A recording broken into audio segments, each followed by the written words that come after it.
নমস্কার বন্ধুরা, লাবণী লাইফস্টাইলে সবাইকে স্বাগত জানাই। তো আজকের হচ্ছে আমাদের রান্না পূজা। তো রান্না পূজার সন্ধ্যা থেকে আমি ভিডিওটি আরম্ভ করেছি। তো এই যে আমার মেয়ে আর আমার ভাইজি বসে আছে, আমি সবজি কাটছি।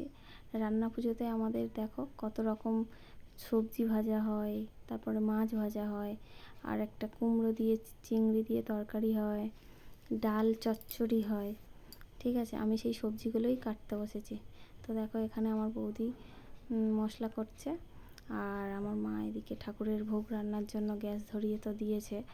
আর যে গ্যাসের মাঝখানে যে কলা পাতায় করে যে সবজিগুলো দেখা যাচ্ছে না, ওইগুলো যে সবজিগুলো আমি কেটেছি, সেই সবজির প্রথম অংশটা ওর মধ্যে দেয়া আছে, ভগবানের নামে ওখানে দেয়া হয়। তো দেখো মা ঠাকুরকে ডেকে ওখানে খেতে দিয়েছে।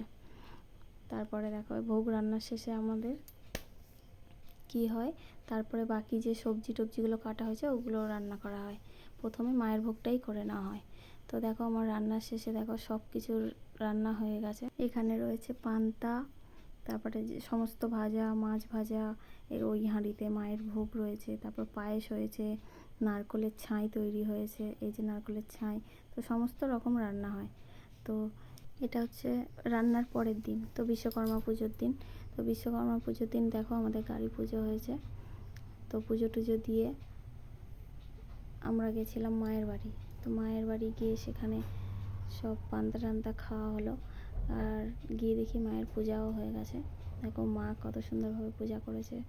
ওখানে গ্যাস, যে গ্যাসে আমরা রান্না করেছি না, সেই গ্যাসেও পুজো দিতে হয়। তা পুজো দেওয়ার শেষে দেখো আমরা সবাই খেতে বসেছি। তো পান্তা আর সমস্ত ভাজা নিয়ে বসে পড়েছি। তো আমার ভিডিওটা যদি ভালো লেগে থাকে অবশ্যই লাইক, কমেন্ট, শেয়ার করবেন।